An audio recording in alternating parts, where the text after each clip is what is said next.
देश दुनिया की हर वड्डी खबर के लिए हुणे डाउनलोड करो number 1 news app Dainik Savera times.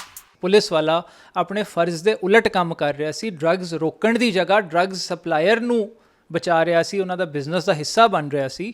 ਅੱਜ ਉਹਦੇ ਖਿਲਾਫ ਐਕਸ਼ਨ ਸ਼ੁਰੂ ਹੋਇਆ। ਰਾਜਾ ਕੰਡੋਲਾ ਦੇ ਫਾਰਮ ਹਾਊਸ ਤੇ ਜਾਂਦਾ ਸੀ, ਉੱਥੋਂ ਡਰੱਗਸ ਰਿਕਵਰ ਹੋਈਆਂ। ਬੈਬਰ ਕਲਾਂ ਅਤੇ ਬਰਗਾੜੀ ਕੇਸ ਵਿੱਚ ਸਸਪੈਂਡ ਚੱਲ ਰਹੇ ਪਰਮਰਾਜ ਸਿੰਘ ਉਮਰਾ ਨੰਗਲ ਜੋ ਕਿ ਆਈਜੀ ਨੇ, ਉਹਨਾਂ ਨੂੰ ਪੰਜਾਬ ਸਰਕਾਰ ਨੇ ਇੱਕ ਹੋਰ ਮਾਮਲੇ 'ਚ ਸਸਪੈਂਡ ਕਰ ਦਿੱਤਾ। ਇਹ ਜਿਹੜਾ ਮਾਮਲਾ ਹੈ ਇਹ ਸਰਪੰਚ ਗੁਰਦੀਪ ਸਿੰਘ ਦਾ ਮਾਮਲਾ ਹੈ, ਜਿਸ ਤੋਂ ਡਰੱਗਸ ਬਹੁਤ ਭਾਰੀ ਮਾਤਰਾ 'ਚ ਮਤਲਬ ਕਿ ਜਿਸ ਤੋਂ ਡਰੱਗਸ ਮਿਲੀ ਸੀ, ਉਸ ਮਾਮਲੇ 'ਚ ਸਸਪੈਂਡ ਕੀਤਾ ਗਿਆ। ਜਦੋਂ ਗੁਰਦੀਪ ਸਿੰਘ ਨੂੰ ਗ੍ਰਿਫਤਾਰ ਕੀਤਾ ਸੀ, ਉਸ ਤੋਂ 8 ਲਗਜ਼ਰੀ ਕਾਰਾਂ ਜਿਹੜੀਆਂ ਕਿ 1-2 ਕਰੋੜ ਦੀਆਂ ਸੀਗੀਆਂ, ਇੱਕ SUV, ਹਥਿਆਰ, 31 ਕਿਲੋਗ੍ਰਾਮ ਹੀਰੋਇਨ, 6 ਕਿਲੋਗ੍ਰਾਮ ਆਈਸ ਅਤੇ 2 ਕਿਲੋਗ੍ਰਾਮ ਡਰੱਗ ਪਾਊਡਰ। ਇੰਨਾ ਹੀ ਨਹੀਂ, ਇੱਕ ਮਸ਼ੀਨ ਮਿਲੀ ਸੀ ਜਿਹੜੀ ਕਿ ਉਹ ਆਪਣੀ ਗੱਡੀਆਂ 'ਚ ਕੈਰੀ ਕਰਦਾ ਸੀ। ਜਿਹੜੀ ਇਹ ਮਸ਼ੀਨ ਸੀ, ਇਹ ਜਿਹੜੀ ਹੈਰੋਇਨ ਪਕੜੀ ਗਈ ਆ, ਉਹਨੂੰ ਹੋਰ ਜ਼ਿਆਦਾ ਰਿਫਾਈਨ ਕਰਦਾ ਸੀ। ਮਤਲਬ ਜਿੱਦਾਂ ਗਾਹਕ ਮੰਗਦਾ ਸੀ ਕੋਈ ਚੀਜ਼, ਉਸ ਹਿਸਾਬ ਦੀ ਚੀਜ਼ ਅੱਗੇ ਸਪਲਾਈ ਕੀਤੀ ਜਾਂਦੀ ਸੀ।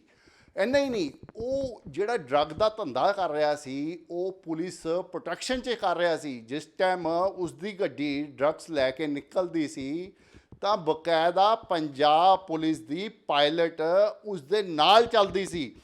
ਪਾਇਲਟ ਪ੍ਰੋਟੈਕਸ਼ਨ ਦਿੰਦੀ ਸੀ ਔਰ ਕਿਤੇ ਵੀ ਉਸ ਗੱਡੀ ਦੀ ਤਲਾਸ਼ੀ ਨਹੀਂ ਹੁੰਦੀ ਸੀ। ਜਿੰਨੇ ਨਾਕੇ ਹੁੰਦੇ ਸੀ ਉੱਥੇ ਉਸ ਗੱਡੀ ਨੂੰ ਸਲੂਟ ਪੈਂਦਾ ਸੀ। ਇਹ ਨਹੀਂ ਦੇਖਿਆ ਜਾਂਦਾ ਸੀ ਵੀ ਇਸ ਗੱਡੀ 'ਚ ਕੌਣ ਬੈਠਾ, ਕੌਣ ਨਹੀਂ, ਕੀ ਧੰਦਾ ਹੋ ਰਿਹਾ, ਇਸ ਚੀਜ਼ ਨੂੰ ਨਹੀਂ, ਕਿਉਂਕਿ ਉਸ ਗੱਡੀ ਦੇ ਨਾਲ ਪਾਇਲਟ ਲੱਗੀ ਹੋਈ ਸੀ। ਇਸ ਕਰਕੇ ਰਾਸਤੇ 'ਚ ਜਿੰਨੇ ਪੁਲਿਸ ਵਾਲੇ ਖੜੇ ਹੁੰਦੇ ਸੀਗੇ, ਉਹ ਸਾਰੇ ਉਸ ਗੱਡੀ ਨੂੰ ਸਲੂਟ ਮਾਰਦੇ ਸੀ, ਉਸ ਗੱਡੀ ਨੂੰ ਬਿਨਾਂ ਜਾਂਚ ਦੇ ਰਾਸਤਾ ਦਿੰਦੇ ਸੀਗੇ। ਔਰ ਜਦ ਟ੍ਰੈਫਿਕ 'ਚ ਵੀ ਉਹ ਗੱਡੀ ਫਸ ਜਾਂਦੀ ਸੀ ਤਾਂ ਟ੍ਰੈਫਿਕ ਨੂੰ ਹਟਾਇਆ ਜਾਂਦਾ ਸੀ ਤਾਂ ਕਿ ਉਹ ਗੱਡੀ ਜਲਦੀ ਤੋਂ ਜਲਦੀ ਆਪਣੇ ਠਿਕਾਣੇ 'ਤੇ ਪਹੁੰਚ ਸਕੇ।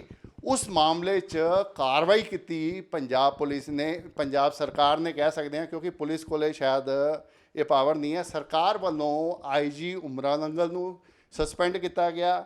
ਵਰਿੰਦਰਜੀਤ ਸਿੰਘ ਠਿੰਡ ਜੋ ਕਿ SP ਆ, ਉਹਨਾਂ ਨੂੰ ਇਸ ਮਾਮਲੇ 'ਚ ਸਸਪੈਂਡ ਕੀਤਾ ਗਿਆ।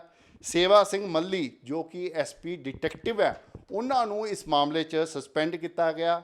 ਪਰਮਿੰਦਰ ਸਿੰਘ ਬਾਠ ਜੋ ਕਿ DSP ਆ, ਉਹਨਾਂ ਨੂੰ ਇਸ ਮਾਮਲੇ 'ਚ ਸਸਪੈਂਡ ਕੀਤਾ ਗਿਆ। ਕਰਨ ਸ਼ੇਰ ਸਿੰਘ DSP ਜੋ ਕਿ ਡਿਟੈਕਟਿਵ ਹੈ, ਉਹਨਾਂ ਨੂੰ ਵੀ ਇਸ ਮਾਮਲੇ 'ਚ ਸਸਪੈਂਡ ਕੀਤਾ ਗਿਆ। ਵੀ ਇਹਨਾਂ ਸਾਰੇ ਅਧਿਕਾਰੀਆਂ ਦੀ ਉਸ ਦੇ ਨਾਲ ਕਿਤੇ ਨਾ ਕਿਤੇ ਕੋਈ ਇਨਵੋਲਵਮੈਂਟ ਸੀਗੀ।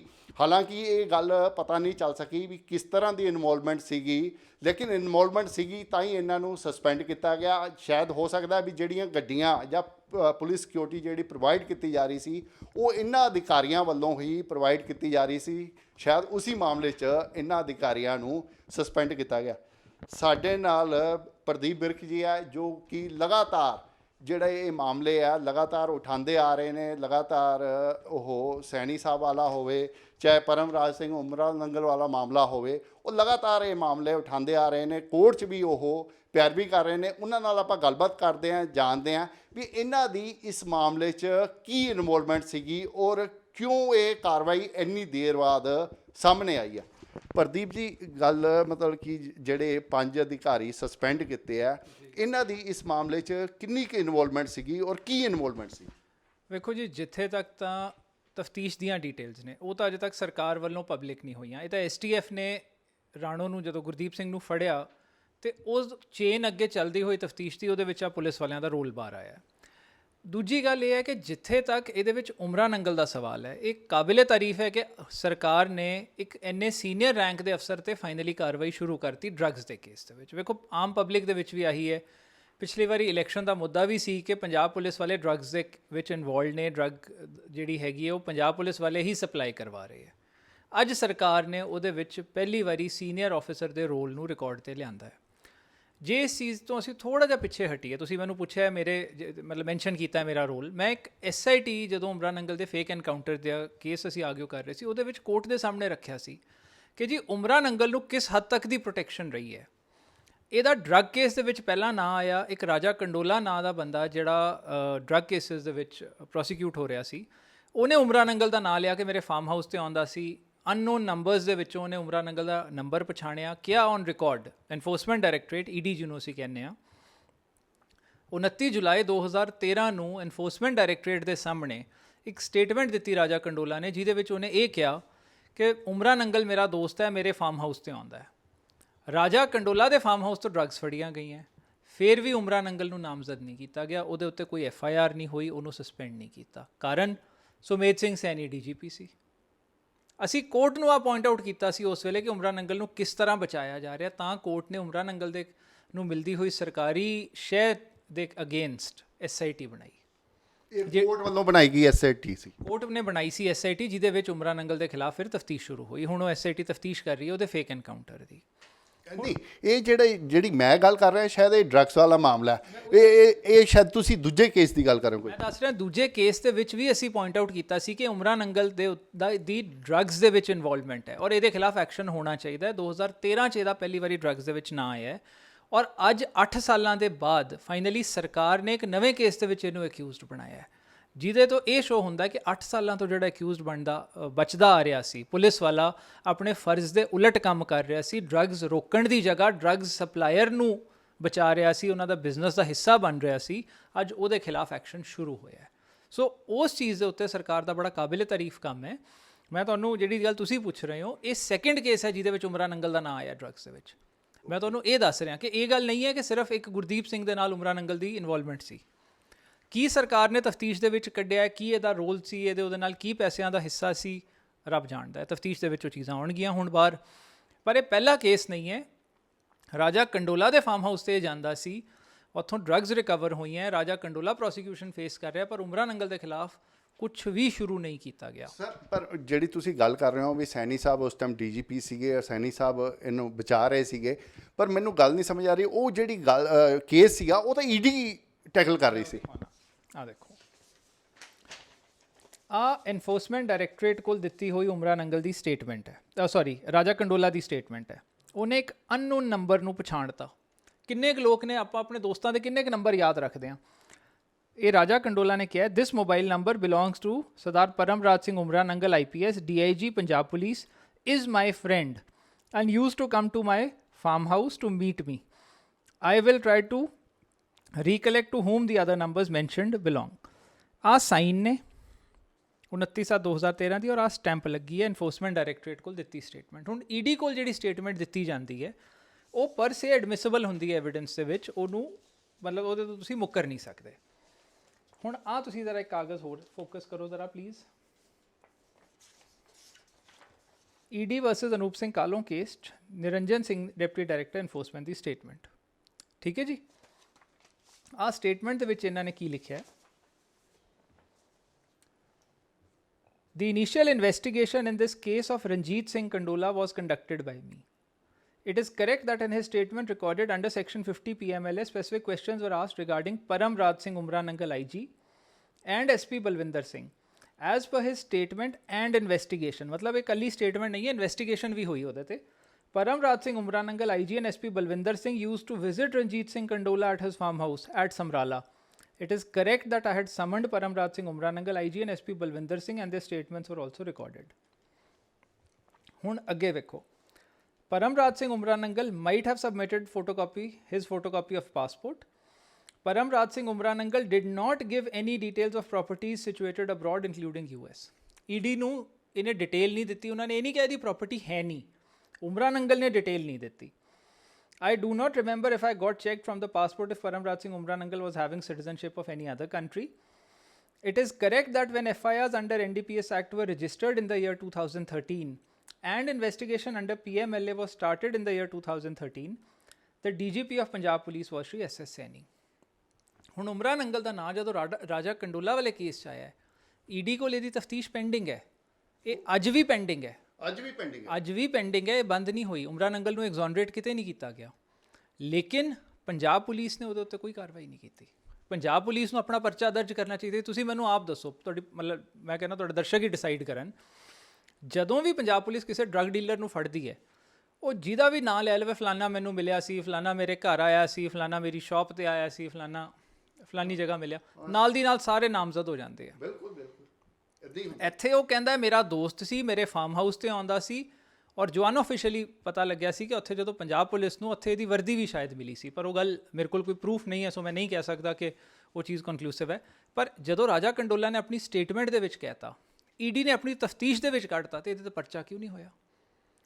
ਉਲਟਾ ਬਜਾਏ ਦੇ ਇਹਦੇ ਤੇ ਪਰਚਾ ਹੁੰਦਾ, ਸੁਮੇਧ ਸਿੰਘ ਸੈਣੀ ਦੀ ਟੈਨਿਓਰ ਦੌਰਾਨ ਐਸ ਡੀਜੀਪੀ ਉਮਰਾ ਨੰਗਲ ਨੂੰ ਕਮਿਸ਼ਨਰ ਆਫ ਪੁਲਿਸ ਲੁਧਿਆਣਾ ਲਾਇਆ ਗਿਆ। ਫਿਰ ਇਹਨੂੰ ਬਰਗਾੜੀ ਤੇ ਬਹਿਬਲ ਕਲਾਂ ਜਿਹੜੇ ਇਨਸੀਡੈਂਟਸ ਹੋਏ ਉਹਨਾਂ ਦੇ ਲਈ ਇੰਚਾਰਜ ਬਣਾਇਆ ਗਿਆ, ਇਹਨੂੰ ਰਿਵਾਰਡ ਕੀਤਾ ਗਿਆ। ਆਹ ਚੀਜ਼ ਹੈ। ਉਸੇ ਵੇਲੇ ਇਹਦੀ SIT ਬਣਾ ਕੇ ਇਹਨੂੰ ਫੇਕ ਐਨਕਾਊਂਟਰ ਦੇ ਵਿੱਚੋਂ ਸੁਮੇਧ ਸੈਣੀ ਨੇ ਐਗਜ਼ੋਨਰੇਟ ਕਰਵਾਇਆ। ਸੋ ਜੇ ਤੁਸੀਂ ਉਸ ਇਹ ਕੀ ਮਾਮਲਾ ਸਰ, ਫੇਕ ਇਨਕਾਊਂਟਰ ਵਾਲਾ ਕੀ ਮਾਮਲਾ, ਥੋੜਾ ਜਿਹਾ ਇਸ ਦੇ ਬਾਰੇ ਵੀ ਦੱਸੋ। ਫੇਕ ਐਨਕਾਊਂਟਰ ਇਹ ਸੀ ਜੀ 94 ਦੇ ਵਿੱਚ ਪਰਮਰਾਜ ਸਿੰਘ ਉਮਰਾ ਨੰਗਲ SP ਰੋਪੜ ਸੀ, SPD, ਔਰ ਇੱਕ ਉੱਥੇ DSP ਸੀ ਇਹਦੇ ਨਾਲ ਜਸਪਾਲ ਸਿੰਘ। ਸੋ ਇਹਨਾਂ ਨੇ ਇੱਕ ਨੀਲਾ ਤਾਰਾ ਏਲੀਅਸ ਗੁਰਨਾਮ ਸਿੰਘ ਬੰਡਾਲਾ ਏਲੀਅਸ ਨੀਲਾ ਤਾਰਾ ਨਾਂ ਦਾ ਅੱਤਵਾਦੀ ਸੀ, ਉਹਦਾ ਐਨਕਾਊਂਟਰ ਕੀਤਾ। ਉਸ ਐਨਕਾਊਂਟਰ ਤੋਂ ਕੁਝ ਸਾਲਾਂ ਬਾਅਦ 98 ਦੇ ਵਿੱਚ ਗੁਰਨਾਮ ਸਿੰਘ ਬੰਡਾਲਾ ਜਿਉਂਦਾ ਫੜਿਆ ਗਿਆ, ਔਰ ਇੱਕ ਫੈਮਿਲੀ ਅੱਗੇ ਆਈ ਜਿਨ੍ਹਾਂ ਨੇ ਕਿਹਾ ਜੀ ਗੁਰਦਾਸਪੁਰ ਤੋਂ ਸੁਖਪਾਲ ਸਿੰਘ ਨਾਂ ਦਾ ਸਾਡਾ ਬੇਟਾ ਜੋ ਕਿ ਇੱਕ ਪਾਠੀ ਸੀ, ਉਹਨੂੰ ਚੁੱਕਿਆ ਔਰ ਉਹਨੂੰ ਮਾਰ ਕੇ ਉਹਦੇ ਉੱਤੇ ਆਈਡੈਂਟੀਟੀ ਪਲਾਂਟ ਕਰਤੀ ਹੈ ਗੁਰਨਾਮ ਸਿੰਘ ਬੰਡਾਲਾ ਦੀ। ਓਕੇ, ਇਹ ਕੀ ਪ੍ਰਮੋਸ਼ਨ ਲਈ ਕੀਤਾ? ਇਹ ਉਹਨੇ ਓਬਵੀਅਸਲੀ ਮੈਡਲ ਵੀ ਲੈਣਾ ਸੀ ਔਰ ਜੋ ਕੈਸ਼ ਰਿਵਾਰਡ ਸੀ ਉਹ ਵੀ ਇਹਨੂੰ ਮਿਲਣਾ ਸੀ, ਉਸ ਚੀਜ਼ ਕਰਕੇ ਉਮਰਾ ਨੰਗਲ ਨੇ ਕੀਤਾ। ਹੁਣ ਇਹਦੇ ਬੜੀ ਇੰਟਰਸਟਿੰਗ ਗੱਲ ਹੈ, ਇਹਦੇ ਨਾਲ ਜਿਹੜਾ DSP ਸੀ ਜਸਪਾਲ ਸਿੰਘ, ਉਹ ਅੱਜ ਲਾਈਫ ਇੰਪ੍ਰਿਜ਼ਨਮੈਂਟ ਫੇਸ ਕਰ ਰਿਹਾ ਜਸਵੰਤ ਸਿੰਘ ਖਾਲਰਾ ਕੇਸ ਦੇ ਵਿੱਚ। ਉਸੇ ਨੇ ਜਸਵੰਤ ਸਿੰਘ ਖਾਲਰਾ ਕੇਸ ਦੇ ਵਿੱਚ ਜਸਵੰਤ ਸਿੰਘ ਖਾਲਰਾ ਨੂੰ ਮਾਰਿਆ, ਜਿਹਦੇ ਲਈ ਲਾਈਫ ਇੰਪ੍ਰਿਜ਼ਨਮੈਂਟ ਹੋਈ, ਔਰ ਜਸਵੰਤ ਸਿੰਘ ਖਾਲਰਾ ਕੇਸ ਦੇ ਆਈ ਵਿਟਨੈਸ ਨੂੰ, ਜਿਹਨੇ ਸਾਰੀ ਅਬਡਕਸ਼ਨ ਦੇਖੀ, ਪਰਮਰਾਜ ਸਿੰਘ ਉਮਰਾ ਨੰਗਲ ਨੇ ਝੂਠੇ ਰੇਪ ਕੇਸ ਦੇ ਵਿੱਚ ਫਸਾਇਆ, ਜਿਸ ਦੇ ਵਿੱਚ ਪਰਮਰਾਜ ਸਿੰਘ ਉਮਰਾ ਨੰਗਲ ਦੇ ਅਗੇਂਸਟ ਕੋਰਟ ਨੇ 7 ਲੱਖ ਕਾਸਟ ਇੰਪੋਜ਼ ਕੀਤੀ ਹੈ, ਡੈਮੇजेस ਇੰਪੋਜ਼ ਕੀਤੇ ਹੋਏ ਹੈ। ਸੋ ਉਸ ਐਂਗਲ ਤੋਂ ਜੇ ਤੁਸੀਂ ਦੇਖੋ, ਉਮਰਾ ਨੰਗਲ ਨੇ ਇੱਕ ਇਨੋਸੈਂਟ ਪਾਠੀ ਨੂੰ ਚੁੱਕ ਕੇ ਮਾਰਿਆ, ਉਹਦੇ ਉੱਤੇ ਇੱਕ ਟੈਰਰਿਸਟ ਦੀ ਆਈਡੈਂਟੀਟੀ ਪਲਾਂਟ ਕੀਤੀ ਐਵੀਡੈਂਸ ਫੈਬਰੀਕੇਟ ਕਰਕੇ, ਔਰ ਜਿਹੜਾ ਐਕਚੁਅਲ ਟੈਰਰਿਸਟ ਸੀ ਉਹਨੂੰ ਛੱਡਤਾ। ਹੁਣ ਜੇ ਤੁਸੀਂ ਉਸ ਐਂਗਲ ਤੋਂ ਦੇਖੋ, ਇਸ ਕੇਸ ਦੇ ਵਿੱਚ ਡਰੱਗਸ ਦੇ ਕੇਸ ਦੇ ਵਿੱਚ ਉਮਰਾ ਨੰਗਲ ਦਾ ਕੀ ਚਿਹਰਾ ਬਾਹਰ ਆ ਰਿਹਾ ਹੈ? ਇਨੋਸੈਂਟ ਪਬਲਿਕ 'ਤੇ ਉਹ ਗੋਲੀਆਂ ਚਲਵਾਉਂਦਾ ਹੈ, ਇਨੋਸੈਂਟ ਲੋਕਾਂ ਨੂੰ ਮਾਰਦਾ ਹੈ, ਐਵੀਡੈਂਸ ਫੈਬਰੀਕੇਟ ਕਰਦਾ ਹੈ, ਡਰੱਗਸ ਦੇ ਵਿੱਚ ਡੀਲ ਕਰਦਾ ਹੈ।